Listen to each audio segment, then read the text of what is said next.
Hi friends, इस video में हम बहुत इंटरेस्टिंग कंपनी की बात करेंगे because I have read multiple companies of late.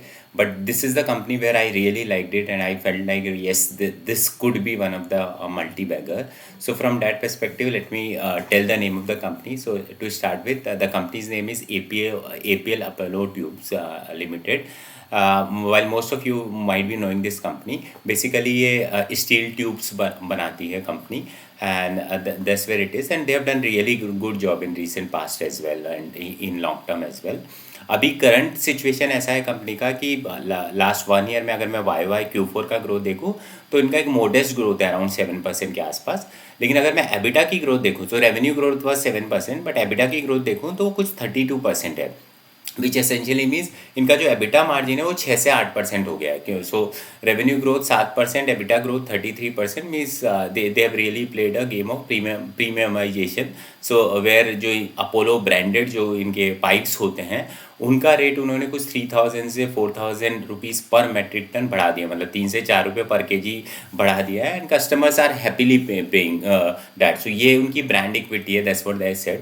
And second thing उन्होंने क्या किया, so one is obviously they are playing the premiumisation का game, but they also understood कि अगर उनको मास मार्केट में खेलना है, वॉल्यूम गेम खेलना है, तो they have to go to the lower side of the market as well. So उन्होंने एक लोअर ब्रांड और लोअर सेगमेंट स्टार्ट किया जिसका इंटेंट मार्जिन नहीं था, जिसका इंटेंट था एब्सोल्यूट एबिटा कमाना. तो that also played well from that perspective. So these two things led to their sales as well as EBITDA increase.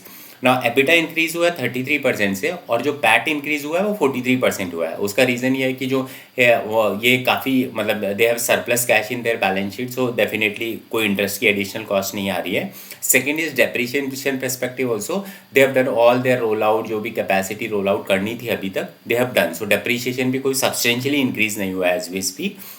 And third is tax rate same रही है 23 से 23%. तो that's where the PAT and EPS का growth is much higher than what we call is the revenue का growth और EBITDA का growth.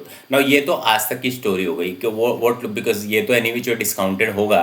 So what is it look like for future. So future के लिए again management sounds very very optimistic. मतलब they said एक तो Q4 के अंदर they said that their volume growth will be 20%. And FY 26-27 also they gave the volume growth का number wherein they set कि उनका कुछ 20% का ही वॉल्यूम ग्रोथ होगा FY 26 में भी, और FY 27 also they will grow by 20%. So that's where उन्होंने वॉल्यूम का गाइडेंस दे दिया. And coming to EBITDA also they said कि अभी जो उनका एबिटा आया है Q3 के अंदर वो पर metric ton is in the range of 4800 to 5000. जो ये बोल रहे हैं कि बेयर मिनिमम वो 5500 लाने वाले हैं Q4 में, और फ्यूचर में भी वो मेंटेन करेंगे. नाउ पीपल स्टार्टेड आस्किंग कि हाउ दे कैन मेंटेन, मतलब there are too many things into the this kind of business and everything. So first thing first they said that raw material, it does not impact them because whatever raw material price comes they just pass it on. So that's where they said ki it is not a problem for them.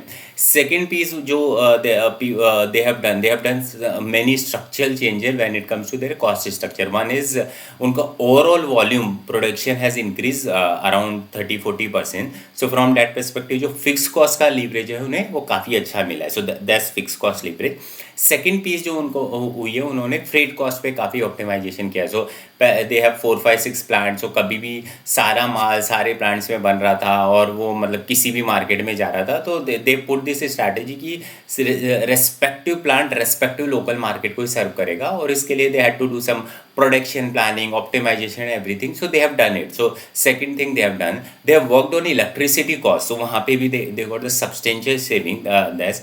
And third one is, as we already discussed, कि the plant specific product, value added product, and is started making. So इससे मोटा मोटी management says that they are going to increase EBITDA per ton by around 1000 rupees. मतलब 1 रुपये पर kg का उनको saving आने वाला है. So that's where his management is very very confident when it comes to.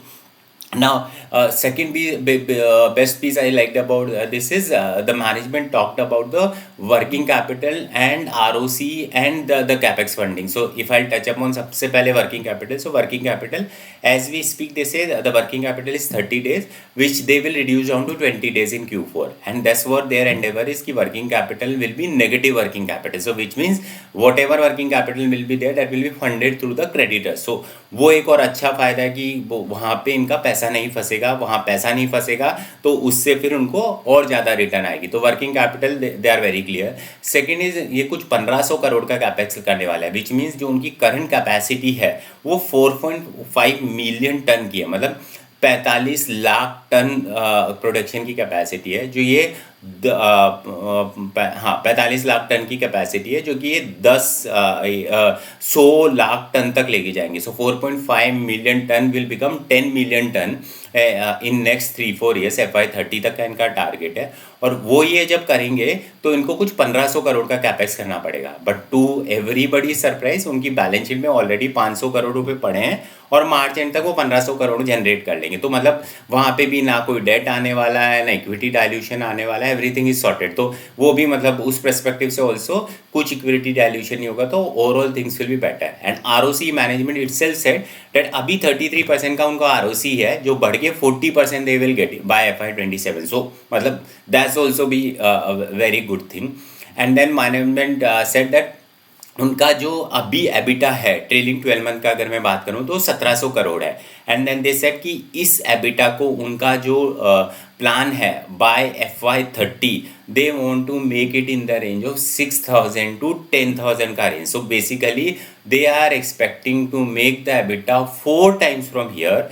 And since as I said interest cost बढ़ने वाली नहीं है, डेप्रिसिएशन कुछ हार्डली बढ़ने वाला है, टैक्स रेट सेम रहेगा, तो जो पैट का ग्रोथ होएगा वो I think it will be much more than the EBITDA का growth. I mean if PAT EBITDA will grow by 4 times, I think PAT will easily grow by 6 times। So on the multiple of 55 and on the current situation wherein they said Q3 में price subdued था, volume subdued था, and so on and so forth, it seems like it's a very very good story to unfold। and if management execute as they are speaking in terms of increasing the capacity, increasing the EBITDA margin, increasing the ROC, optimizing the balance sheet and everything, then I don't think stock can become 10 times of year easily, because अगर EBITDA 4 times होगा, PAT 6 times होगा, तो obviously the stock any which will become 10 times from here। So very very healthy story। No buy and sell recommendation, but really great story to track and read good management। Thank you।